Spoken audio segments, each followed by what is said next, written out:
நண்பர்கள் அனைவருக்கும் வணக்கம். கரண்ட் பொலிட்டிக்கல் ரிசர்ச் ஆர்கனைசேஷன் என்ற நிறுவனத்தின் நிறுவனர் திரு விமலேஸ்வரன் அவர்களுடைய தலைமையில் 2026 தமிழ்நாடு சட்டமன்ற தேர்தல் குறித்த கருத்து கணிப்பு பல்வேறு இடங்களில் 234 தொகுதிகளிலும் பல்வேறு தரப்பான மக்களை சந்தித்து நேரடியாக எடுக்கப்பட்டது. அதன் மூலம் அந்த கருத்து கணிப்பின் முடிவுகள் தற்போது வெளியிடப்பட இருக்கின்றன. இந்த சிபிஆர்ஓ நிறுவனமானது 2016ஆம் ஆண்டு தொடங்கப்பட்டு பல்வேறு காலகட்டத்தில் இருக்கக்கூடிய சட்டமன்ற தேர்தல்கள், நாடாளுமன்ற தேர்தல்கள் குறித்த கருத்து கணிப்பினை ஏற்கனவே எடுத்து அதனை வெளியிட்டும் உள்ளனர். இதன் நோக்கமானது மனிதர்களின் தற்போதைய மனநிலையில் ஓர் ஆய்வு என்பதை நோக்கமாக கொண்டு தேர்தலின் போது மக்களினுடைய மனநிலை என்னவாக இருக்கிறது, அது எப்படி தேர்தலில் பிரதிபலிக்கிறது என்பதை வெளியிடுவதே இதன் முக்கிய நோக்கமாக அமைகிறது. அந்த வகையில் 2026 சட்டமன்ற தேர்தலின் கருத்து கணிப்பின் முடிவுகள் தற்போது வெளியிடப்பட இருக்கின்றன. என்னுடைய பெயர் அபி, முனைவர் பட்ட ஆய்வாளர். இவர் தேவேந்திரன், முனைவர் பட்ட ஆய்வாளர். கௌரி, சட்டத்துறை மாணவி. ஊடக நண்பர்கள் அனைவருக்கும் வணக்கம். கரண்ட் பொலிட்டிக்கல் ரிசர்ச் ஆர்கனைசேஷன் தலைமையில் நடத்தப்படும் விமலேஸ்வரன் அவர்களின் தலைமையில் நடத்தப்பட்ட இந்த சர்வேயானது சிபிஆர்ஓ 2026 தேர்தலின் தமிழகத்தில் அடுத்த 5 வருட தலையெழுத்தை தீர்மானிக்கக்கூடிய ஒரு சர்வேயாக அமைந்திருக்கிறது. திமுக, அதிமுக இரண்டும் எதிரெதிர் முனைகளில் இருந்தாலும் தமிழக அரசில் இந்த 2 கட்சிகள் பிடியில் தான் இருக்கிறது. இவ்விரு கட்சிகளை தாண்டி தமிழக அரசியல் இயங்குவது இப்போதைக்கு சாத்தியமில்லை. அதாவது அண்ணா, கருணாநிதி, எம்ஜிஆர், ஜெயலலிதா மீது மக்கள் கொண்டிருந்த தீராத அன்பு, பற்று, நம்பிக்கை இவ்விரு கட்சிகளில் ஆழமான அஸ்திவாரமாக இந்த சர்வேல திகழ்கிறது. அதே போல் விஜயின் வருகையும் 2026 சட்டமன்ற தேர்தலில் பல திருப்பங்களை கொண்டிருக்கிறது. இது வேடிக்கையான உண்மை என்றவென்றால் திமுக, அதிமுக வெற்றிக்கு தாவேக பல இடங்களில் உதவுகிறது என்று சொல்லலாம். அப்படியாக 2026 தேர்தலில் பெரும் கவனத்தை ஈர்க்கும் 4 முனை போட்டியாக உள்ளது. திமுக அரசின் செயல்பாடுகளை நேரடியாக குறிவைக்கும் வகையில் எதிரொலிக்கும் கட்சிகள் அரசியல் தாக்குதலின் சச்சிதமாக நகர்ந்து இருப்பது களத்தில் தெரிகிறது. ஆளும் கட்சியின் மீது அவர்கள் வைத்த குற்றச்சாட்டுகள் கருத்து கணிப்புகள் மூலம் நன்றாகவே பிரதிபலிக்கிறது கூட சொல்ல. அதாவது இந்த சிபிஆர்ஓ சர்வேல நாங்க மக்களிடையே கணினியில மட்டும் உட்கார்ந்து இது பண்ணாம மக்களிடையே வீடுக்கு வீடு சென்று அவர் 234 தொகுதியிலையுமே மக்களுடைய மனநிலை என்னவா இருக்கு, மக்களுடைய நம்பிக்கை எந்த ஆட்சியில இருக்கு அப்படின்னு பார்த்தோம். அதுல பாத்தீங்க அப்படின்னா உங்களின் ஆதரவு யாருக்கு என்று கேட்காமல் ஏன் ஆதரவு, எதற்காக, எந்த கட்சிகள் வேண்டும், எந்த கட்சிகள் உங்களுக்கு வேண்டாம், வேட்பாளர் பற்றிய தகவல், முந்தைய தேர்தலில் உங்களுக்கு ஆதரவு யாருக்கு, ஆளுங்கட்சி குறித்து நீங்க என்ன நினைக்கிறீங்க, சட்டம் ஒழுங்கு எப்படி இருக்கு, 2026 தேர்தல்ல மாற்றம் வேண்டுமா வேண்டாமா, இப்படியான பல்வேறு கேள்விகள் கேட்கப்பட்டது. இப்படியான கேள்விகள்ல ஒவ்வொரு தொகுதி குறித்தும் இன்னும் தீவிரமான புரிதல் தான் இந்த சர்வேல நம்மளுக்கு தெரிஞ்சிச்சு. அதாவது மொத்தம் 90 தொகுதிகள்ல ஒரு தொகுதிக்கு 440 விகிதம் எடுத்தாலும் மொத்தம் 39,600 பேரை நாங்க சர்வே எடுத்தோம் 90 தொகுதிகள்ல. அடுத்து 110 தொகுதிகள்ல 420 சாம்பிள் வைத்து மொத்தம் 46,200 பேரை நாங்க சர்வேல எடுத்தோம். மக்கள் மொத்தமா பாத்தீங்க அப்படின்னா 1,19,000 பேரை நாங்க மொத்தமா இந்த சர்வேல நாங்க போயிட்டு நேரடியா மக்களுடைய மனநிலை என்ன அப்படின்னு நாங்க சந்திச்சோம். அதுல 92,600 பேர் அவங்களோட நேரடி வாக்குமூலத்தை, புகைப்படத்துடன் கூடிய வாக்குமூலத்தை, அவர்களுடைய மனநிலையை எங்களிடம் பகிர்ந்துக்கிட்டாங்க. ஸோ அப்படி எடுத்த அந்த கருத்து கணிப்புல மாவட்ட வாரியாக எந்தெந்த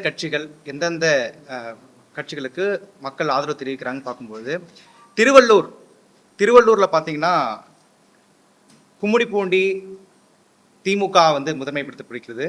அதே போல பொன்னேரியில காங்கிரஸ் காங்கிரஸை தோற்கடித்து சிறுமணியம் பலராமன் அவர்கள் அதிமுகவில் வெற்றி பெறாரு. அதேபோல திருத்தணியில தேமுதிக அதிமுக இந்த கூட்டணியில திமுக கிருஷ்ணமூர்த்தி தேமுதிகவில் இருந்து அவர் வெற்றி பெறுகிறார். அதேபோல திருவள்ளூர்ல PV ரமணாவுக்கும் VG ராஜேந்திரன் அவர்களுக்கு இருக்கிற போட்டியில PV ரமணா அவர்கள் முன்னிலை பெற்று திருவள்ளூர்ல அதிமுக ஆட்சி பிடிக்குது. அதே போல பூவிருந்தவல்லியில அதாவது பூந்தமல்லியில கிருஷ்ணசாமி திமுக, ஏழுமலை அமமுக இதுல திமுக முன்னிலைப்படுகிறது. அதே போல ஆவடியில நாசருக்கும் அதாவது ராஜசிங்கம் பிஜேபி, திமுகவுக்கும் பிஜேபிக்கு இடையான போட்டி ஆவடியில இருக்கு. ஸோ அந்த ஆவடியில நாசர் அவர்கள் முதன்மையான இடத்தை பிடிக்கிறார். மதுரவாயல்ல திமுக அதிமுக, காரம்பாக்கம் கணபதியும் மூர்த்தி அவர்களும் போட்டியிடுறாங்க. அதுல மூர்த்தி அவர்கள் முதன்மை இடத்தப்படுகிறார். அதே போல அம்பத்தூர்ல பூர்ணிமா சேகர் அதாவது திமுக வெர்சஸ் பாமக என்ற போட்டியில பாமகவை முதன்மை இடத்தப்படுகிறது. அதே போல மாதவரத்துல சுதர்சனம், மாதவரம் மூர்த்தி அதிமுக திமுக என்ற போட்டியில திமுகவை முதன்மை இடத்தப்படுகிறது. திருவற்றூரில் CPM அதாவது திமுக கூட்டணியில் அங்கம் வைக்கக்கூடிய CPM வெர்சஸ் அதிமுக என்ற கூட்டணியில் அதிமுகவுடைய குப்பன் அவர்கள் வெற்றி பெறுகிறார். சென்னையில் எடுத்துக்கிட்டிங்கன்னா சென்னையில் தான் ஒரு மிகப்பெரிய ஒரு கடுமையான இழுபறி போட்டிகள்லாம் இருக்கக்கூடிய தொகுதியாக மாறி இருக்கு. அதில் குறிப்பாக அதிமுக அதாவது ஆர்கே நகரில் பார்த்தீங்கன்னா ஒரு இழுபறியான இதாக தான் இருந்துச்சு. மக்கள் வந்து புதிதாக வந்திருக்கக்கூடிய தாவேக்காவுக்கும் ஆதரவு தெரிவிச்சிருக்காங்க, திமுகவுக்கும் ஆதரவு தெரிவிச்சிருக்கிறாங்க, அதே போல் அதிமுகவுக்கும். ஸோ எல்லாமே ஈக்குவல் லெவலில் இருக்கும்போது ஸோ அதில் முதன்மையாக இடத்துல பிடிக்கும்போது ராஜேஷ் என்பவர் அதிமுகவை சேர்ந்த ராஜேஷ் அவர்கள் முதன்மையான இடத்தை அங்கே பிடிக்கிறார். பெரம்பூரில் பார்த்தீங்கன்னா அதிமுக கூட்டணி சார்ந்த பாமக திலகபாமா, திமுகவை சேர்ந்த RT சேகர், தாவேக்காவுடைய ஜோசப் விஜய். இந்த காலத்தில் திமுக அவர்கள் RT சேகர் அவர்கள் தான் அந்த கடுமையான போட்டிகளையும் வெற்றி பெற இருக்கிறார். அதேபோல் கொளத்தூரில் நம்முடைய முத்துவேல் கருணாநிதி ஸ்டாலின், திமுகவை சேர்ந்த முத்துவேல் கருணாநிதி ஸ்டாலின் அவர்கள் வெற்றி பெறுகிறார். வில்லிவாக்கத்தில் கார்த்திக் மோகன், திமுகவை சேர்ந்த கார்த்திக் மோகன். திருவிக்கா நகரில் ஒரு கடுமையான போட்டி தான் திமுகவுக்கும் அதிமுக கூட்டணி அங்கம் வைக்கக்கூடிய பொற்கொடி ஆம்ஸ்டாங். ஸோ பொற்கொடி ஆம்ஸ்டாங்க்கு நிறைய அங்கே மக்கள் அந்த படுகொலை அதாவது ஆம்ஸ்டாங்குடைய படுகொலைக்கு பிறகு மக்கள் ஓரளவு அந்த ஆம்ஸ்டாங்க்கு ஆதரவு கொடுக்குற வகையில் அங்கே ஆம்ஸ்டாங்குடைய மனைவி பொற்கொடி அவர்கள் அங்கம் அது முதன்மை எடுத்து பிடிக்கிறார். எக்மோரில் தமிழன் புரிசானா மற்றும் அபிஷேக் ரங்கசாமி, தாவேக்காவில் ராஜ்மோகன், நாம் தமிழர் சரண்யா அவர்களில் அபிஷேக் ரங்கசாமி தமிழ் பிரசனாவை பின்னிலைப்படுத்தி அங்கே வந்து அதிமுக முன்னிலை பெறுகிறது. ராயபுரத்தில் ஒரு கடுமையான சூழல், அதனால சுபேர்கானை அடுத்து ஜெயக்குமார் அவர்கள் வந்து முன்னிலை இருக்கிறார். துறைமுக தொகுதியில் சேகர் பாபு, சேப்பாக்கம் திருவல்லிக்கேணியில் உதயநிதி ஸ்டாலின், 1000 விளக்கில் திமுகவை சேர்ந்த எழில் நாகநாதன், அண்ணா நகரில் அதிமுக கோகுலேந்திரா, விருகம்பாக்கத்தில் பிரபாகர் ராஜா, விருகை ரவி, இதில் விருகை ரவி அவர்கள் முதன்மைப்படுகிறார். சைதாப்பேட்டையில் மா சுப்பிரமணியம், செந்தமிழன், இதில் மா சுப்பிரமணியம் திமுக வந்து முன்னிலை பெறுகிறது.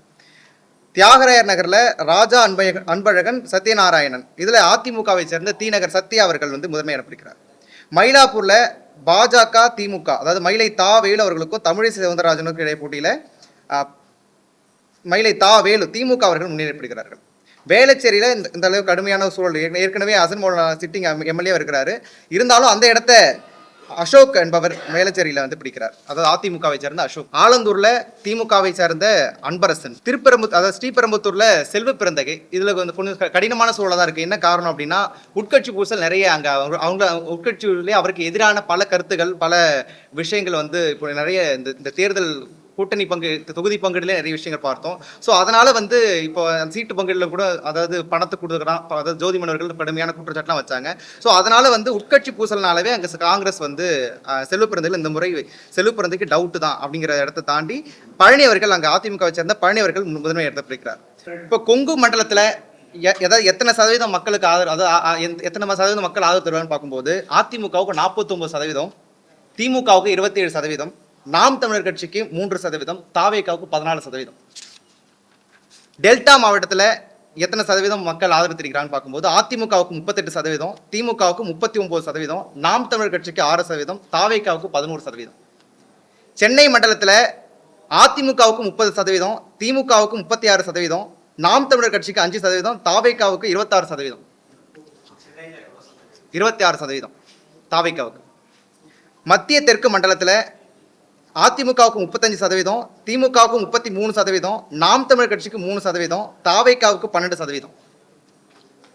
அதாவது மக்கள்கிட்ட என்ன கேட்குறோம்னா, அதாவது யார் ஆட்சி வந்தா நல்லது, அதாவது யார் ஆட்சிக்கு வந்தா நல்லது செய்வாங்கன்னு கேட்கும்போது திமுக 32% சொல்லியிருக்காங்க, அதிமுக 30% சொல்லியிருக்காங்க, நாம் தமிழர் கட்சி 9% சொல்லியிருக்காங்க, தாவேகா 23% சொல்லியிருக்காங்க.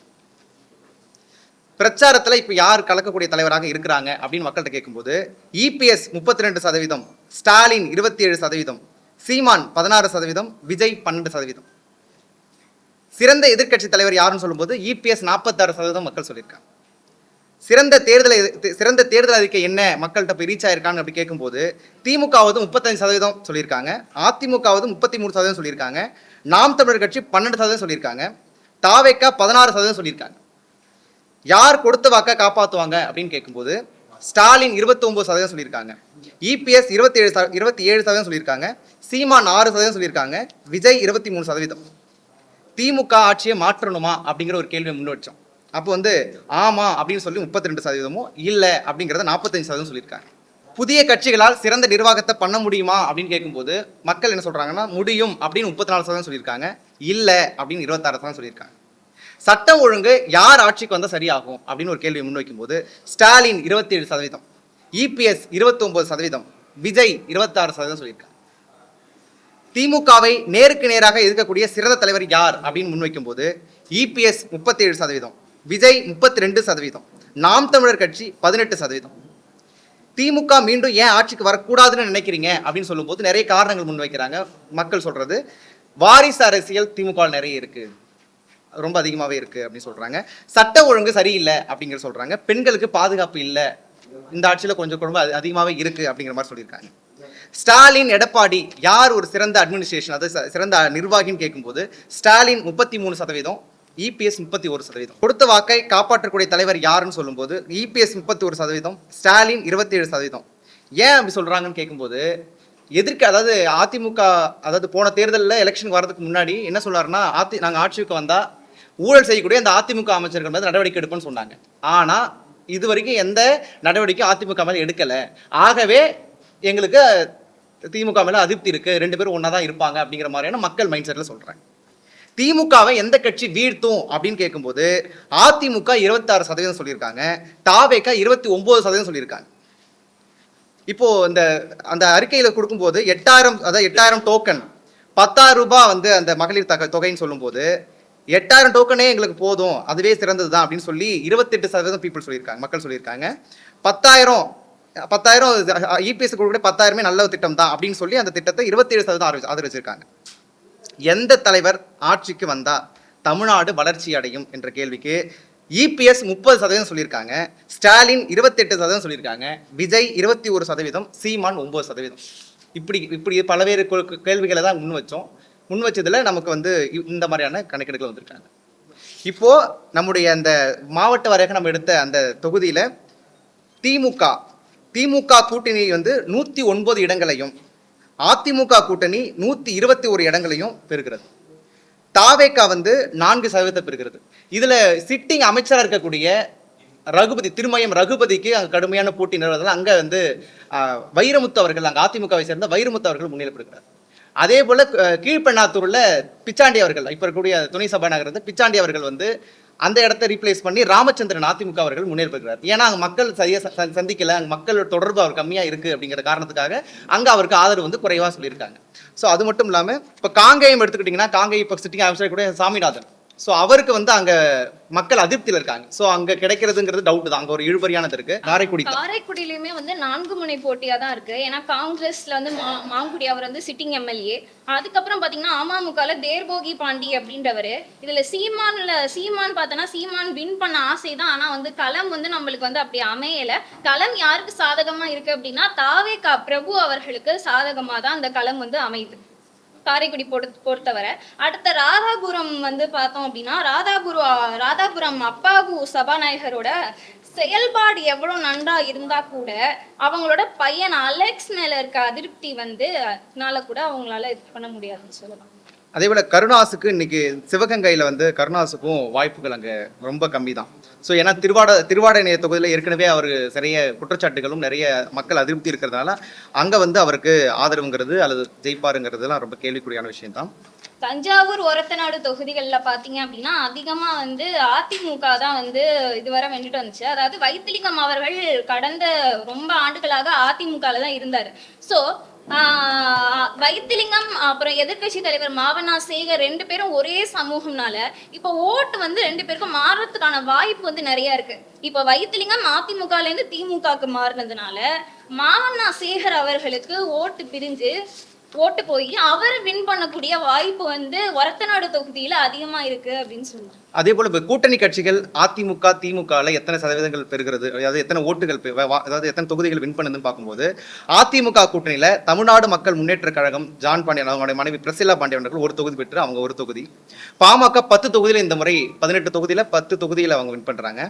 அதேபோல் தமிழ் சமாஜ் பார்ட்டி பொற்கொடி அமைச்சிட்டாங்க ஒரு தொகுதி, கேவி குப்பத்தில் நம்ம ஜெகன் மூர்த்தி அவர்கள் வந்து ஒரு தொகுதி, பிஜேபி இந்த முறை 5 தொகுதிகளை பெறுகிறது, அமமுக வந்து 2 தொகுதிகளை பெறுகிறது.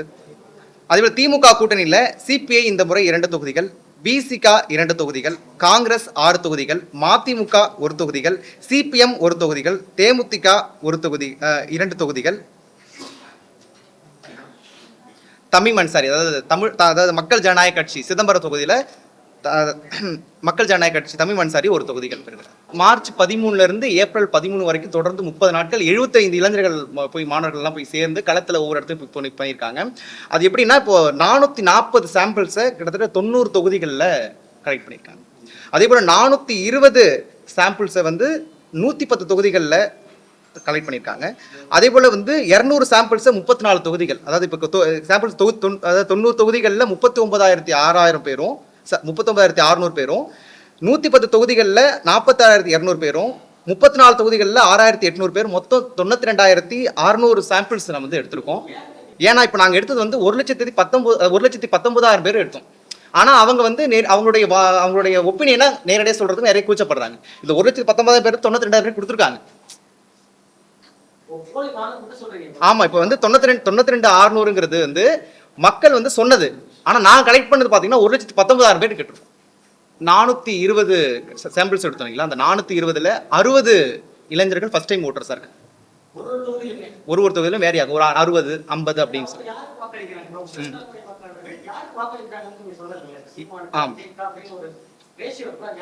தாவேக்காவுக்கு தான் அது இருக்கு இளைஞர்கள். ஆமா, இதுல பாத்தீங்கன்னா தாவேக்காவுக்கு டபுள் டிஜிட்ல தான் நம்ம வந்து ஆதரவு பார்க்க முடியுது ஒவ்வொரு தொகுதிகளுமே. அதான் இப்போ வந்து ஒரு தொகுதி இப்போ பெரம்பூர்ல வந்து 29% சொல்லிருக்கோம் இல்லையா. தாவேக்காவுக்கு கிட்டத்தட்ட வந்து 14 தொகுதி 14%. ஆமா, 14% வந்து. ஆமா, நாம் தமிழர் கட்சிக்கு இந்த முறை வந்து 3 to 5% தான். இல்ல, அவங்க அவ்வளவு சதவீதம் தான் அவங்களுடைய வாக்குகள் இந்த முறை குறைஞ்சிருக்கு. ஆமா, குறைஞ்சிருக்கு. 7.8 இருந்து குறைஞ்சிருக்கு. இப்போ தாவேக்கா என்ன செய்த இந்த களத்துல அப்படின்னு பார்க்கும்போது, அதாவது சிறுபான்மையினர் வாக்குகள் தான் பிரிக்குது. திமுகவுக்கு ஆதரவே சிறுபான்மையினர் வாக்குகள், மீனவர் வாக்குகள். ஸோ அந்த வாக்குகளை முழுவதுமாவே வந்து தாவேக்கா எடுத்துக்கிறார். இளைஞருடைய வாக்குக்கும் முழுவதுமாவே தாவேக்கா எடுத்துக்கிறார். ஸோ அப்படி எடுக்கும்போது திமுகவுக்கு தான் பின்னடைவு, அதிமுகவில் எந்த பின்னடைவும் கிடையாது.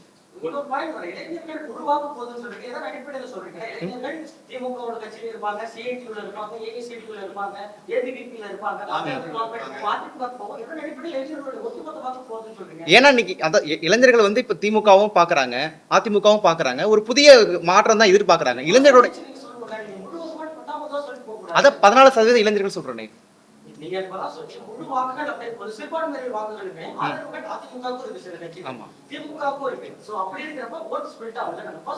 திமுகவுக்கு ஏற்கனவே வந்து இப்ப தமிழ்நாட்டுல 7.8% சிறுபான்மை வாக்குன்னு சொன்னாங்க. ஆனா 15% வந்து இருக்கு சிறுபான்மை வாக்குகள். இப்ப இந்த 15 இருந்து 15 போகுமானா கிடையாது. 15 இருந்து 12%, 13% போகும். ஆமா,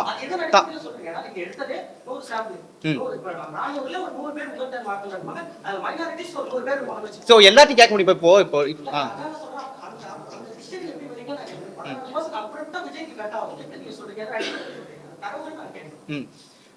அது இப்போ இளைஞர்கள் கேட்கும்போது அவங்க என்ன சொல்றாங்கன்னா, இப்போ திரும்ப சொல்றது என்னன்னா, அதிமுக திமுக மாற்றணுங்கிறது தான் அவங்களுடைய நோக்கம். ஏன்னா அவங்க வந்து புதிய ஒரு தலைவரை எதிர்பார்க்குறாங்க. ம்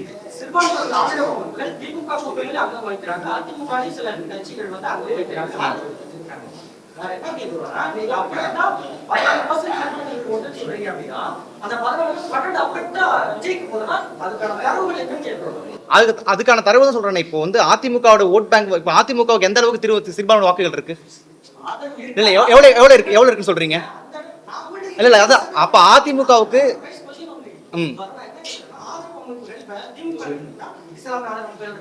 அதான் இப்ப அதுல பாத்தீங்கன்னா திமுகவுடன் இல்ல இப்ப அதுல பாத்தீங்கன்னா திமுகவுல நிறைய முஸ்லீம் அமைப்புகள் வந்திருக்காங்க. தமிழ் அன்சாரி இருக்கட்டும், ஜவஹர்லா இருக்கட்டும், அதான் ஜவஹர்லா இருக்கட்டும்.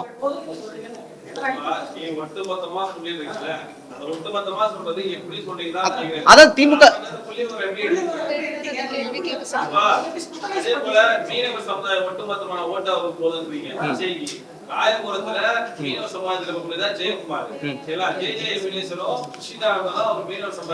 அங்க அங்க கடுமையான போட்டி அல்ல, அங்க கடுமையான போட்டி இருக்கு. ஆனாலும் இரண்டாம் இடத்துல தான் சொல்லுங்க. அங்க ராயபுரத்துல கடுமையான போட்டி இருக்குன்னு சொன்னேன் நானு. இரண்டாம் இடத்துல இது 2-3 இடத்துல தான் அதாவது தாவைக்கா வருது. அதாவது எல்லா பகுதியும் கிடையாது, ஒரு சில இடங்கள்ல மாறலாம் இல்லையா?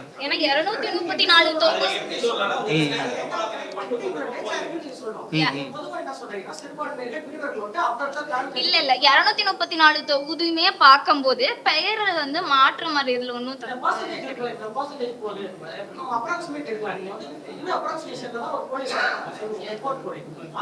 அதான் 15% சிறுபான்மை வாக்குகள்ல ஒரு 7% வந்து தாவைக்காவுக்கு தான். இல்ல அதாவது 15% தான் சிறுபான்மை வாக்குகளே திமுகவுக்கு கணக்கிடப்பட்டது. அதுல இருந்து 7% டோட்டல், அதாவது 15% சிறுபான்மை வாக்குகள், 15 இருந்து 7 தான் வந்து தாவைக்காவுக்கு போகுதுங்கிறேன். மற்றதெல்லாம் ஸ்பிளிட் ஆகி தான் இருக்கு.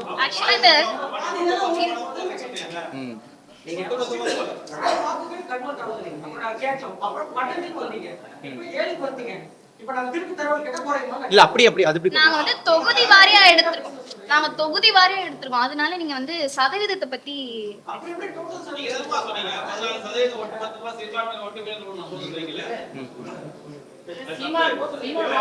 இல்ல இப்ப நீங்க வந்து சிறுபான்மை தமிழ்நாட்டுல ஒயிடா இருப்பாங்க, அதுல வந்து நீங்க எப்படி அதை பிரடிக்ஷன் எடுத்தீங்க? மீனவர் பகுதியில மட்டும்தான் அவங்களால ஓட்டு இருக்காங்க, தமிழ்நாடு மட்டும்தான் மீனவர்கள் இருப்பாங்க அப்படிங்கிற எப்படி ஸ்கூட்டினைஸ் பண்ணி எடுத்தீங்க? அது எவ்வளவு கால்குலேட் பண்ணிட்டு வந்திருக்காங்க? இல்ல இப்போ ராயபுரத்துல நாங்க சர்வே எடுக்க போகும்போது அவங்க என்ன சொல்றாங்கன்னா, அது மாதிரி வந்து அந்த சிட்டிங் எம்எல்ஏ மேலே வந்து மிகப்பெரிய அதிருப்தி இருக்காங்க. ஸோ அப்படி இருக்கும்போது அதிமுக மேலேயும் அதிருப்தி இருந்தாங்க. சொல்றேன்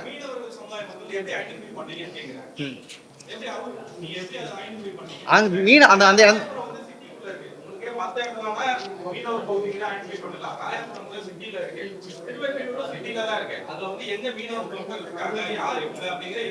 அந்த இடத்த மீனவ காசிமேடு இருக்கு இல்லைங்களா, காசிமேடு அந்த ராயபுரம் அங்க அந்த காசிமேடு பீச்சுக்குள்ள போயிட்டு தான் மக்கள்கிட்ட தான் கேட்கணும்.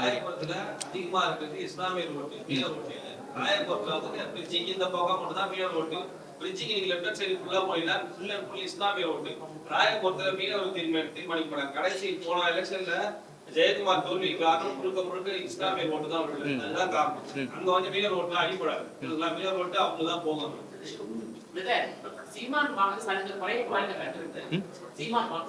தாவேக்காவுடைய வருகை தான், தாவேக்கா விஜயவர்கள வருகை தான். தாவேக்காவுக்கு பெண்களுடைய ஆதரவு எவ்வளவு தெரியுங்களா? பெண்கள் ஆதரவு தாவேக்காவுக்கு மகளிர் ஆதரவு தாவேக்காவுக்கு 26% இருக்கு சார், 26% இருக்கு. ஒரு குறிப்பிட்ட தரவு ஒவ்வொரு தொகுதிகள் பார்க்கும்போது அந்த ஒவ்வொரு தொகுதி பார்க்கும்போது 26%, 27% அப்படி இருக்கு ஓவரால். ஆமா, 20 தாவைக்கா பெண்கள். ஆகவே இப்போ நாங்கள் அதாவது சிபிஆர்ஓ இந்த நிறுவனம் சார்பாக நாங்கள் மக்களிடையே நேரடியாக சென்று எடுக்கப்பட்ட இந்த கருத்து கணிப்பில் திமுக கூட்டணி 109 இடங்களையும், அதிமுக கூட்டணி 121 இடங்களையும், தாவேக்கா 4 இடங்களையும் பெற்று இதுல அதிமுக கூட்டணி வெற்றி பெற வாய்ப்புகள் இருக்கு. 5-7% வந்து மாறலாம் இதுல.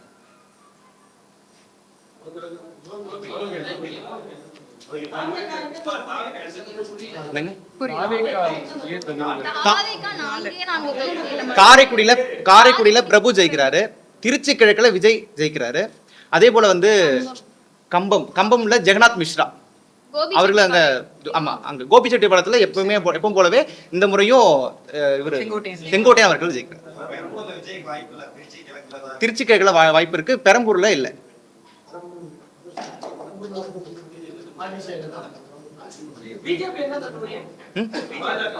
பிஜேபி வந்து கன்னியாகுமரியில திமுகவுக்கும் பிஜேபிக்கும் காங்கிரஸுக்கும் நேரடியான போட்டி கன்னியாகுமரியில 3 இடங்கள்ல பாஜகவுக்கான வாய்ப்பு இருக்கு. பாஜக 5 இடங்கள் சொல்லியிருந்தேன் இல்லையா? ஒரு மினிட் நீங்க பண்றதுக்கு கன்னியாகுமரியில் எடுங்க.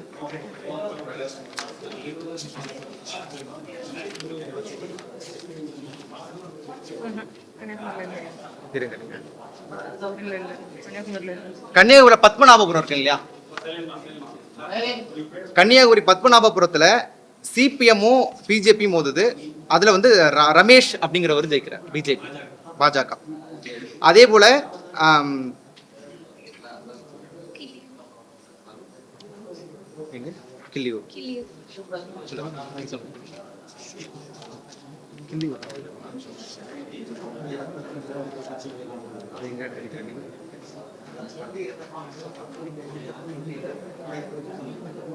கிள்ளியூர்ல திமுகல ராஜேஷ்குமார் வேட்பாளர் நிக்கிறாங்க. அங்கேயுமே வந்து பாஜக வரதுக்கான வாய்ப்பு இருக்கு. அடுத்த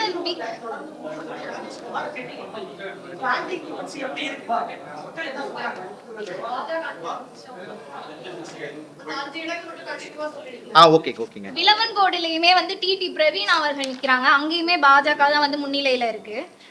அடுத்து பாத்தீங்கன்னா குளச்சல்லையுமே வந்து தாரகை அவங்க நிக்கிறாங்க வேட்பாளர். அங்கேயுமே பாஜக தான் முன்னிலை இருக்கு. ஸோ இந்த 3 இடங்கள்லயுமே கன்னியாகுமரி மாவட்டம் வந்து மொடக்குறிச்சியில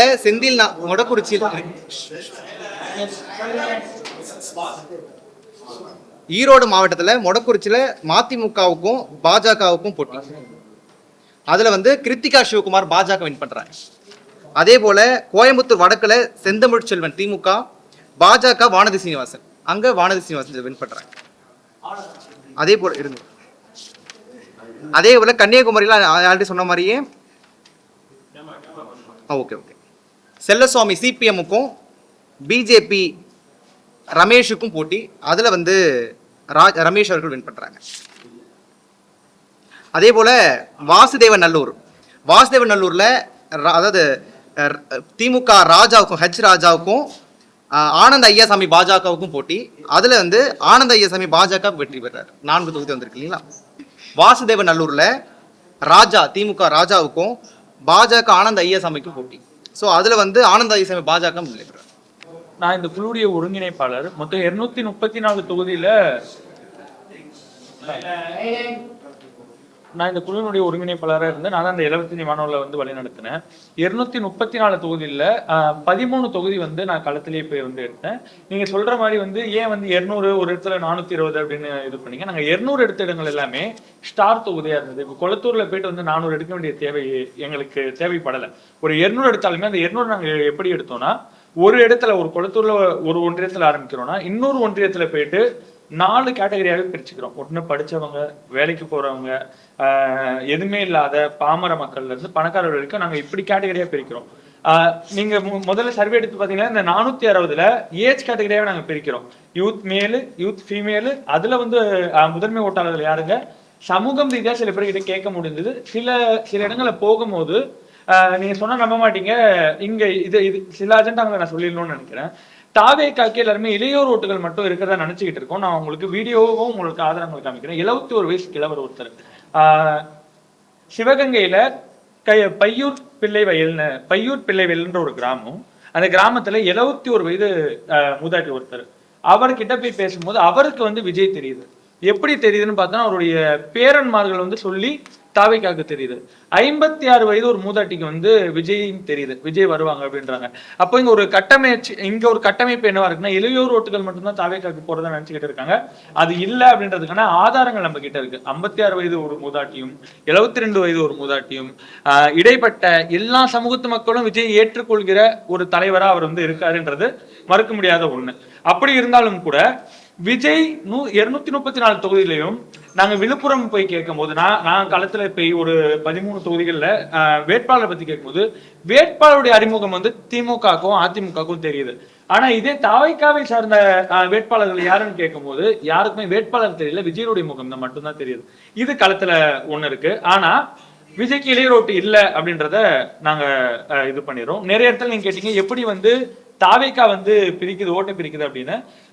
நிறைய நாங்க எப்படி கேட்டகரியா பிரிச்சோம்னா, ஒரு 460 எடுக்கிறோம் அப்படின்னா அந்த 460ல ஒரு 60 இஸ்லாமியர்கள், அந்த 60 இஸ்லாமியர்களையும் ஒரே இஸ்லாமியர்கள் ஒரே ஏஜ் கேட்டகரியா எடுக்கல. ஒரு 30 பேர் இருக்காங்கன்னா போய் கேட்கும் போது அங்க எல்லாருமே தாவேக்கான்றாங்க.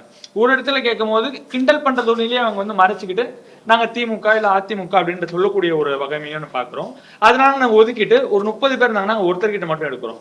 அதை தாண்டி அதே இஸ்லாமியர்கிட்ட போயிட்டு இன்னொரு 30 வயசு 35 வயசு இருக்கக்கூடிய ஒரு ஆண் கிட்ட, வீட்டு வேலை செய்யக்கூடிய ஒரு மூதாட்டி கிட்ட இது மாதிரி கேட்கிறோம். அதுக்கப்புறம் கிறிஸ்துவர் ஓட்டுகளையும் பார்த்திருக்கோம். அப்போ எல்லா சமூகத்து மக்களும் தாவேக்காவை ஏற்றுக்கொள்கிற ஒரு விஷயம் வந்துருச்சு.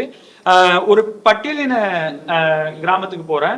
அந்த கிராமத்துல ஒரு பட்டியல் சமூகத்தினுடைய தலைவர்களுடைய தொடர்ச்சியா அந்த வீட்டுல அவங்க ஓட்டு போட்டுக்கிட்டு இருப்பாங்களா, அந்த தலைவருக்கு தான் ஓட்டு போடுவாங்க அப்படின்றது சொல்றாங்க. ஆனா அந்த வீட்டுலயும் வந்து தாவேக்கா விஜய் நுழைஞ்சிருக்காருன்றது மறுக்கப்படாத உண்மை. அதே மாதிரி தலித்து ஓட்டுகளை மட்டும் வந்து தாவேக்கா எடுக்கல. இது வந்து மீடியா கட்டமைக்கிறது அப்படின்னு நினைச்சுக்கிறேன்.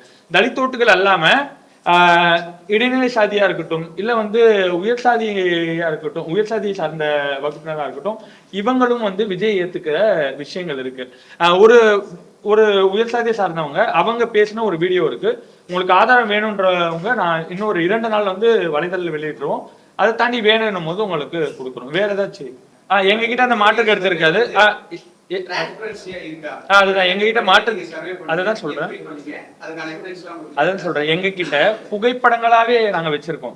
புகைப்படங்கள் இல்லாம நாங்க ஒரு 20,000 பேர் 30,000 பேரை கேட்டோம். ஆனா நாங்க அதை கணக்கிலேயே சேர்த்துக்கல. புகைப்படங்கள் இருக்கிறத அதுக்கப்புறம் யாரெல்லாம் விருப்பப்பட்டு அவங்க பேரையும் எல்லாத்தையும் கொடுத்தாங்களோ, சில பேர் சில விஷயங்கள் பண்ணாங்க, பேரை மாத்தி சொல்ற விஷயங்களை பண்ணாங்க, அதை நாங்க கணக்குல எடுத்துக்கவே இல்லை. ஏன்னா சொல்லும் போதே தெரிஞ்சது வீட்டுல பார்த்தா போயிடுவாங்க. ஏன்னா அவங்களுக்கு தெரியல, இன்னும் மீடியா அலர்ட் அப்படி அவங்களுக்கு தெரியல. கேமரா எடுத்த உடனே கொஞ்சம் பயம் இருந்தது. நாங்க சொன்னோம் இல்ல சர்வே தான் எடுக்கணும்னு. ஆனா வெளிக்காட்டிக்க பெயரையோ தன்னுடைய சொந்த அடையாளங்களை மறைக்கிற விஷயங்கள் இருந்தது. அதை களத்துல நாங்க எடுத்துக்கல. அதை தாண்டி புகைப்படங்களா இருக்கட்டும், இல்ல வந்து அவங்களுடைய வந்து ஃபில் பண்ண அந்த இதுவா இருக்கும் பேம்ப்ளெட்டா இருக்கட்டும், இது எல்லாமே இருக்கு. வெறும் பேம்ப்ளெட்ல வந்து யாருக்கு ஓட்டு போடுவீங்க அப்படின்னு கடந்துட்டு போல. இதான் எங்களுடைய பேம்ப்ளெட்டுடைய நிலவரம். யாருக்கு ஓட்டு போடுவீங்க அப்படின்னு சொல்லிட்டு கடந்து போகல. நாங்க கேட்ட கேள்வியில என்ன பிரிக்கிறோம்னா, தங்கள் ஆதரிக்கும் அல்லது உறுப்பினராக இருக்கும் கட்சி எது அப்படின்னு கேட்டுறோம். ரெண்டாவது 2026 சட்டமன்ற தேர்தலில் தாங்கள் வாக்களிக்க விரும்பும் கட்சி எது அப்படின்னு கேட்கிறோம். சில பேர் வந்து ஓட்டு போட தப்புன்னும் போது உங்களுடைய விருப்பம் யார் மேல இருக்கு அப்படின்னு நாங்க கேள்வியை மாத்திக்கிறோம். உங்கள் சட்டமன்ற உறுப்பினரின் பெயர் என்ன இங்க கேட்கும் போதுதான் நான் உங்ககிட்ட சொல்லியிருந்தேன், தாவேக்காவினுடைய வேட்பாளர் பெயர்கள் களத்தில் யாருக்கும் தெரியல அப்படின்றது தான் நிதர்சனமான உண்மையா இருக்கு. விஜய் அவர்கள் மட்டும்தான் தெரியுது. இதே விழுப்புரத்துல ஒரு 32 வயது பெண்கிட்ட கேட்கும் போது, ஒரு 42 வயது ஆட்டோ ஓட்டுநர்கிட்ட கேட்கும் போது, 22 வயது இளைஞர்கிட்ட கேட்கும் போது திமுக ஆதரவு நிலைப்பாட்டில் இருக்கிறவர் டாக்டர் லட்சுமணன் சொல்ற வீடியோக்குள்ள நான் உங்களுக்கு காமிக்கிறேன். அவருக்கு தெரியுது டாக்டர் லட்சுமணன் களத்துல தெரியுது. ஆனா வந்து தாவேக்கானுடைய வேட்பாளர் யாரு அப்படின்ற ஒரு தெளிவை வந்து அந்த மக்கள் கிட்ட இல்லை. உங்கள் தொகுதி சட்டமன்ற உறுப்பினரை இதுவரை எளிதில் தொடர்பு கொள்ள முடிகிறதா அப்படின்னும் போது நிறைய இடத்துல வந்து இல்லை அப்படின்ற ஒரு விஷயங்கள்லாம் வந்தது. தற்போது உள்ள சட்டமன்ற உறுப்பினர்களின் செயற்பாடுகள் எப்படி இருக்குன்னு சொல்லும் போது பாசிட்டிவா சொல்றவங்க எந்தெந்த கட்சி நிலைப்பாடுல இருக்கிறாங்களோ அதுக்கு ஏத்த மாதிரி சொன்னாங்க. இப்படி ஒரு கேள்வி வச்சோம். இதுல இன்னும் பிரிச்சுக்கிட்டு முதன்மை ஓட்டாளர்கள் யாருன்னு நாங்க பார்த்தோம். நீங்க சொன்ன மாதிரி, ஏன்னா எங்களுக்கு அது ஒரு இன்ட்ரெஸ்டிங் ஃபேக்டரா இருந்தது. ஏன்னா முதல்ல வரவன் யாரை தேர்ந்தெடுக்கிறான் அப்படின்னும் போது தாவேக்காவை தேர்ந்தெடுக்கக்கூடிய இளையோர்கள் தான் அதிகமாக இருக்காங்கன்றது மறுக்க முடியாத உண்மை. அதே சமயம் 25 35 வரை திமுகவை ஏற்றுக்கொள்கிற, அதிமுகவை ஏற்றுக்கொள்கிற, விசிகாவை ஏற்றுக்கொள்கிற, பாமகவை ஏற்றுக்கொள்கிற அரசியல் கட்சி இளைஞர்களும் இருக்காங்க அப்படின்றது மறுக்க முடியாத ஒரு உண்மையா இருக்கு. வேற ஏதாவது இருக்கு? நீங்க சொல்லக்கூடிய கன்க்ளூஷன் என்ன? எந்த கட்சி வெற்றி பெறும்? இதனால எவ்வளவு தொகுதிகள் அதை தாண்டி வின்னிங் ஃபேக்டரா என்ன இருக்கு, எதை பேஸ் பண்ணி நீங்க சர்வே பண்ணிட்டு அந்த ரிசல்ட் கொடுக்குறீங்க சொல்லுங்க. சுருக்கமாக சொல்லி முடிச்சிடறேன். 234 தொகுதிகளையும் நாங்க எப்படி சர்வேவே முதல்ல எடுத்தோம்னு சொல்லிடுறேன். 440 பேர் ஒரு தொகுதியில எடுக்கிறோம் அப்படின்னா அந்த 440 நாங்க கேட்டகரியா சொன்ன மாதிரியே பிரிச்சுக்கிறோம். மூதாட்டிகள், இளையோர்கள், அதிலையும் படித்தவர்கள், வேலைக்கு செல்லக்கூடியவர்கள், தொழில் செய்யக்கூடியவர்கள், அன்றாடம் காட்சிகள் இப்படின்னு எல்லாரையும் வந்து முதன்மைப்படுத்தி நாங்க ஒரு 440 சாம்பிள் எடுக்கிறோம். வாரியமா பிரிச்சுக்கிறோம். கிழக்கு ஒன்றியம், மேற்கு ஒன்றியம், தெற்கு ஒன்றியம். ஏன்னா ஒரே இடத்துல போய் தேங்கி நிக்காம, ஏதோ ஒரு வீதிகளை நடந்து போறவங்களை எடுக்காம, எப்படி ஓட்டு கேட்பாங்களோ அதை தாண்டி நீங்க எங்களுடைய புகைப்படங்களை பார்த்தா தெரியும், வீடு விட போய் யாருக்கு ஓட்டு போடுவீங்க அப்படின்னு கேட்டிருக்கோம். அதாவது ஒரு வேட்பாளரை விடவும் நாங்க போய் அதிகமா உழைச்சிருக்கோம் அப்படின்றத நீங்க போட்டோ பார்த்தாலே தெரியும், எங்களுடைய காணொலிகள் பார்த்தாலே உங்களால புரிஞ்சுக்க முடியும். இப்படி எடுக்கும் போது எங்களுக்கே கொஞ்சம் ஒரு திருப்தியா இருந்தது. இந்த ரிசல்ட் கொஞ்சம் மாறாம போலாம். அதுல மாறுவதற்கான காரணம் என்னன்னு அதையும் சொல்லிடுறேன். சில பேர்கிட்ட கேட்கும் போது அவங்க என்ன சொன்னாங்கன்னா, இன்னும் நாங்க முடிவு பண்ணல எங்களுடைய வேட்பாளரை, நாங்க இன்னும் யாருக்கு போகணும்னு தெரியல, அங்க போய் நிப்போம், என்ன தோணுதோ அப்போ நாங்க அமுக்கிட்டு வருவோம் அப்படின்ற ஒரு மனப்பான்மையில எல்லாருமே இருக்காங்க. அப்போ அந்த சதவீத மக்கள் மாறக்கூடிய வாய்ப்புகள் இருக்கு. மீடியா நண்பர்களுக்கு, ஊடகங்களுக்கு தெரியும், கடைசி நேரங்களில் என்ன வேண்டுமென்றாலும் நடக்கலாம், நடந்தால் மாறுவதற்கான வாய்ப்பு இருக்கிறது அப்படின்றது வந்து 14 இருந்து 18 எடுக்கக்கூடிய வாய்ப்பு இருக்கு. அதிகபட்சமா 20% எடுக்கலாம். அது அவருடைய நிலைப்பாட்டை பொறுத்து. இன்னும் வந்து தேர்தலுக்கு நாட்கள் இருக்கு. நாட்கள் போறதை பார்த்து நம்ம வித்தியாசம் எல்லாம் இருந்தது. திமுகவுக்கும் அதிமுகவும் இருந்தது.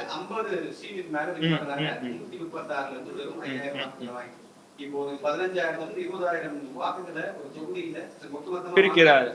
பிரிக்கிறாருன்னா யார் வின் பண்றான்னு வின்னிங் ஃபேக்டர் டிசைட் பண்றதே தெரியாது. ஒரு தொங்கு சட்டசபை எல்லாரோட மனநிலை. என்னுடைய அடுத்த வந்து ஏடிஎம்கே வின் பண்றதா நீங்க சொல்றீங்களா, இது எப்படி ஃபேக்டர் வந்து நம்புறது? ஏன்னா வந்து இவர் சொன்ன மாதிரியே திமுகவை ஆதரிக்கக்கூடிய ஓட்டுகள்ன்றது நம்மளுக்கு யாருன்னு தெரியும், உங்களுக்கே தெரியும்.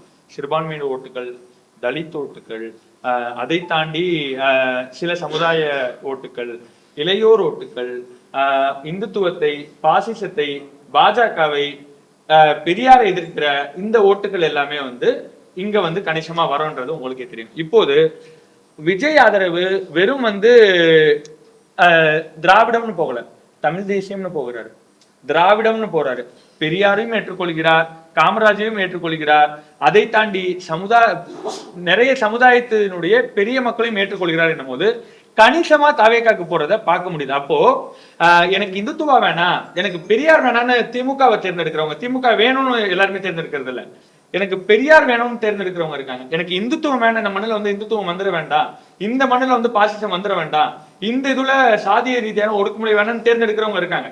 அப்போ இந்த ஆட்கள், இந்த நபர்கள், இந்த ஓட்டர்ஸ் வந்து தாவேக்காக்கு போறதை நாங்க பார்த்தோம். ஏன்னா அவங்க கிட்ட கேள்வி கேட்டப்போ ஒரு 60 இருந்து ஒரு 70 பேரு, அதாவது ஒரு தொகுதிக்கு ஒரு 10 பேரு பெரியாரை குறித்து ஒரு புரிதலோட இருந்தாங்க தாவேக்காவின் மேல. சில பேர் காமராஜருக்காக தாவேக்காவை ஆதரிக்கிறத அதையும் பார்த்தோம். அவங்க சமுதாயத்தையே வெளிப்படையா சொன்னாங்க, நாங்க இந்த சமுதாயம் அப்படின்றதையும் வெளிப்படையா சொன்னாங்க. நான் கேட்டுக்கிட்டேன், ஏன் காமராஜர் ஆதரிக்கிறீங்க, காமராஜருக்காக எதுக்கு இதை தேர்ந்தெடுக்கீங்க, காங்கிரஸ் தேர்ந்தெடுக்கலாமே அப்படின்னும் போது இல்ல அப்படின்னு சொல்லிட்டு அவங்களுடைய நிலைப்பாடு அதுவா இருந்தது. அப்போ நம்ம என்ன புரிஞ்சுக்கலாம்னா, எல்லா சமுதாயத்து மக்களும் போறாங்கன்னும் போது இது யாரை ரொம்ப அஃபெக்ட் பண்ணுதுன்னா, திமுகவை நம்பி இருக்கக்கூடிய திமுக ஓட்டர்ஸை வெளியே விஜய் இழுக்கிறாரு. நீங்க 2021 சட்டமன்றத்தை பார்க்கும் போது நிறைய இடங்கள்ல 3000 ஓட்டுகள் வித்தியாசம், 600 ஓட்டுகள் வித்தியாசம், 5000 ஓட்டுகள் வித்தியாசம் அப்படின்னு இருந்தது. இப்போ ஒரே ஒரு கேள்வி இருக்கு. அதிமுகல இருந்து திமுகவுக்கு வந்த 2ஆம் கட்ட தலைவர்கள் இருக்காங்க. அதாவது ஓபிஎஸ் இருக்காரு, மனோஜ் பாண்டியன் இருக்காரு, வைத்தியலிங்கம் இருக்காரு. இது போன்ற நபர்களோட வெற்றி எல்லாம் எப்படி இருக்கு? ஓபிஎஸோட வெற்றி எப்படி இருக்கு? ஆலங்குளத்துல மனோஜ் பாண்டியனோட வெற்றி எப்படி இருக்கு? அதே மாதிரி வைத்தியலிங்கத்தோட ஒருத்தநாட்டுல வைத்தியலிங்கத்தோட வெற்றி எப்படி இருக்கு? 3 பேரோட வெற்றி எப்படி இருக்கு சொல்லுங்க. நான் இதுல இருந்து ஆரம்பிக்கலாம்னு நினைக்கிறேன். கட்சி மாறியவர்கள்ல வந்து நாங்க பார்க்கும்போது ஓபிஎஸ்ஐ காட்டிலும் மற்றவர்களை காட்டிலும் கோபிச்செட்டிப்பாளையத்துல ஒரு இன்ட்ரெஸ்டிங்கான ஃபேக்டர் ஒன்று நடந்தது. என்னன்னா, அதிமுகவை ஆதரிக்கக்கூடியவங்க இவரை செங்கோட்டையனை ஏற்றுக்கொள்கிற ஒரு மனப்பான்மையில வந்தாங்க. நாங்க நினைச்சே பார்க்கல, திமுக ஓட்டர்ஸும் வந்து செங்கோட்டையனுக்கு வராங்க. விஜயனுடைய ஓட்டும் சேர்ந்து செங்கோட்டையனுக்கான அந்த தொகுதியில நல்ல மதிப்பு இருக்கிறது ரொம்ப வெளிப்படையாவே தெரியுது. எல்லாருக்குமே செங்கோட்டையனை தெரியுது. கோபிச்செட்டிப்பாளையத்தை பொறுத்த வரைக்கும் மாறி வந்ததுல வந்தவர்கள் அதுதான் சொல்றேன். இதை சொல்லிட்டு அதுக்கப்புறம் அடுத்த கட்டமா வந்தலாம் நினைக்கிறேன். இப்படி வரும்போது ஒரு பாசிட்டிவ் வைப்லயே தான் நாங்க அப்ரோச் பண்ணோம். மாறி வரும்போது கணிசமா சேருமோ அப்படின்னு. ஆனா இதே வந்து ஓபிஎஸ் பார்க்கும்போது கொஞ்சம் மேல கீழே இருக்கு. ஓபிஎஸ் வந்து ரொம்ப உறுதியா வந்து ஜெயிச்சிடுவாரு அப்படின்னு சொல்ல முடியாது. அது மட்டும் இல்லாம ஒரு அந்த அங்க தேனியில பாத்தீங்கன்னா தங்க தமிழ்ச்செல்வனும் இவரு ஓபிஎஸும் வந்து திமுக அதிமுக பிரிஞ்சு அந்த தேர்தலை பூட்டிட்டாங்க. ஆனா இப்ப 2 பேரும் அங்க போகும்போது அந்த சமுதாய ஓட்டுகளும் அங்க வந்து திமுகவுக்கு ஆதரவான நிலைப்பாடு தான் எடுக்கும். ஆமா, இதுல ஒரு சிக்கல் என்னன்னா போன தேர்தல இதான் சொல்லிடுறேன் இல்ல அதுதான் இல்ல நான் அதுதான் இன்னொரு விஷயம் சொல்லிடுறேன். என்னன்னா போன வாட்டி அமமுக தனித்து களம் காட்டுறதுனால அந்த சமுதாய மக்கள் கணிசமா அதிமுகவை நம்பாம ஓட்டு பிரிஞ்ச விஷயம் உங்களுக்கு தெரியும். ஆனா இந்த முறை அமமுக நிற்பது ஓபிஎஸ்க்கு ஒரு பின்னடைவு இருக்கு அப்படின்றது ஒரு விஷயம் இருக்கு. கடைசியா ஒரு கேள்விங்க. ஒவ்வொரு எலெக்ஷன்லயும் இந்த வின்னிங் பேட்டரை டிசைட் பண்றது வந்து ஃபர்ஸ்ட் ஜெனரேஷன் ஓட்டு. இந்த வாட்டி அது மேக்ஸிமம் வந்து தாவேகாக்கு போற ஒரு சூழல் இருக்கும்போது எப்படி அதிமுக வெற்றி பெறும்? கட்சிக்காரங்க போறாங்க, மற்ற எல்லாம் போறாங்க, அதெல்லாம் நான் கேட்கவே இல்லை. ஃபர்ஸ்ட் ஜெனரேஷன் ஓட்டர்ஸ் வந்து ஒப்பந்தமா தெரியும் போது எப்படி அதிமுக வெற்றி பெறும்? ஏன்னா பல பேர் வந்து தொடர்ந்து வந்து கருத்து கணிப்பு சொல்றாங்க. ஒருத்தவங்க திமுக ஆதரவு சொல்றாங்க, இன்னொருத்தவங்க ஏடிஎம்கே ஆதரவு சொல்றாங்க, இன்னொருத்தவங்க நம்ம இப்ப என்னன்னா இல்ல அதுதான் ஒரு தொகுதி வந்து முதல் ஓட்டர்களை வந்து முதல் தலைமுறை ஓட்டர்களை மட்டும் பொறுத்து அமைவதில்லை அப்படின்றத ஏற்றுக்கொள்கிறீங்களா, இல்ல முதல் ஓட்டரை மட்டும்தான் அமைது ஒரு தொகுதி அப்படின்னு ஏற்றுக்கிறீங்களா?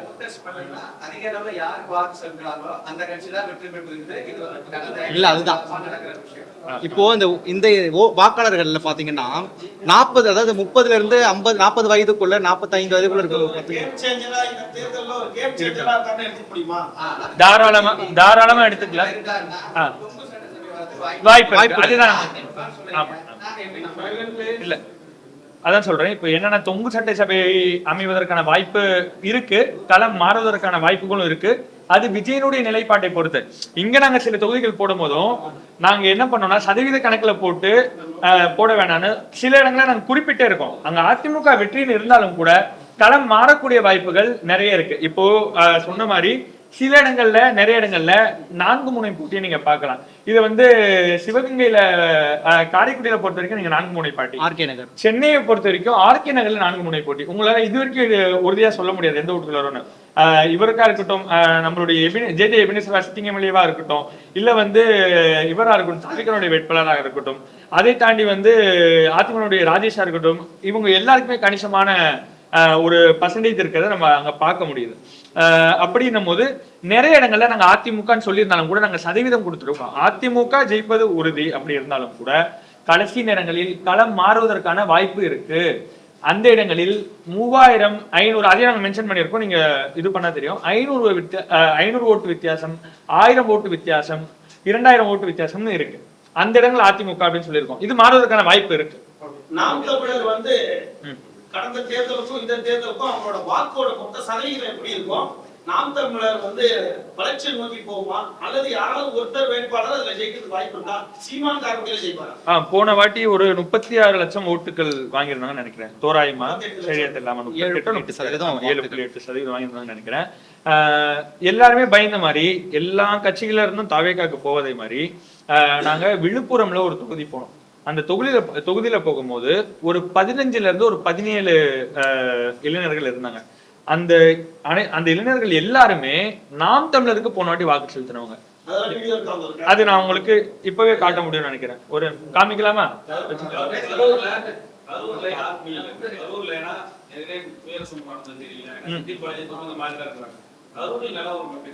கரூர்ல தாவேக்காவுக்கும் ஆதரவு இருக்கு, அதிமுகவும் தான் இருக்கு. திமுக கொஞ்சம் களம் வந்து இதுவா தான் இருக்கு, மோசமா தான் இருக்கு கரூரை பொறுத்த வரைக்கும். சீமான் வெற்றி பெற ஆசை இருக்கு, ஆனா வந்து களம் அதுக்கு சாதகமா இல்ல. ஏன்னா அந்த தொகுதியில ஓரளவு கணிசமான வாக்குகள் இருந்தாலும் கூட, ஆனா அந்த அவருக்கு இருக்கக்கூடிய அந்த தொகுதியில அவருக்கான வாய்ப்புகள் கருணா சிவகங்கையில் அதான் திருவாடனை தொகுதியில் ஏற்கனவே வந்து அவருக்கான வாய்ப்புகள் நிறைய விமர்சனங்கள் இருக்கிறதுனால